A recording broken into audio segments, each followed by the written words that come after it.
Hi friends, అందరూ ఉన్నారు. నేను మీ శ్రీ. ఇవాళ నేను మీకు నోరూరించే టమాటా పులావ్ టమాటా బిర్యానీ ఎలా చేయాలో నేర్పిద్దాం అనుకుంటున్నాను. నేను ఇది డైరెక్ట్ రైస్ కుక్కర్లో చేసేస్తున్నానండి.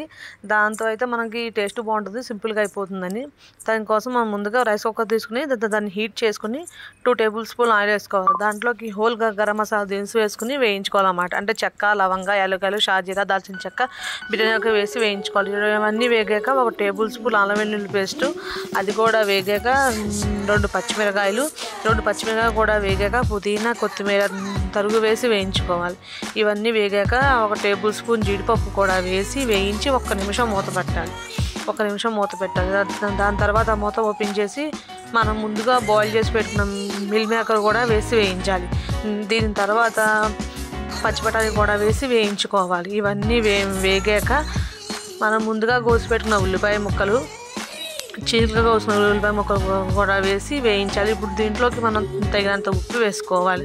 ఉప్పు వేసుకున్న తర్వాత ఒక్కసారి మూత పెట్టుకొని ఇవన్నీ బాగా మగ్గిన తర్వాత బంగాళదుంప కూడా వేసుకుని వేయించుకోవాలి.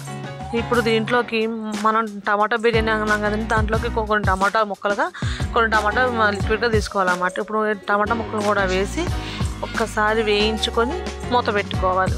మూత పెట్టుకుంటే అది మగ్గుతుందండి. మగ్గాక ఒకసారి మనం మూత తీసి దాన్ని బాగా కలుపుకొని ఒక 3-4 టమాటాలు పచ్చి మిక్స్ చేసేసుకుని ఆ లిక్విడ్ పక్కన పెట్టుకోవాలి. మూత తీసుకున్న తర్వాత దాన్ని బాగా కలుపుకొని ఆ లిక్విడ్ కూడా వేసేసి ఆ టమాటో ప్యూరీ కూడా వేసేసి బాగా కలిపి ఇప్పుడు దీంట్లోకి తగినంత కారం వేసుకొని మూత పెట్టుకోవాలి. మూత పెట్టుకున్నాక అది ఉడుకుతూ ఉంటుందండి. ఆయిల్ పైకి తేలాక దాన్ని ఒకసారి మనం బాగా కలుపుకొని మళ్ళీ ఒకసారి మూత పెట్టుకొని ఇంకొక 2 నిమిషాలు ఉడికిస్తే ఆయిల్ బాగా పైకి ఫ్లోట్ అవుతుంది. ఆయిల్ బాగా పైకి తేరాక ఇప్పుడు దీంట్లోకి మనం పలావ్ బియ్యం ఎంత తీసుకుంటే దానికి నేను 1 గ్లాసుకి 2 నీళ్ళు పోస్తానండి. అన్ని వాటర్ పోసుకొని కొత్తిమీర, పుదీనా తరుగు వేసి మూత పెట్టేసుకోవాలి. అది మరిగాక మనం ముందుగా నానబెట్టి వడకట్టిన బియ్యం తెచ్చుకొని దీంట్లో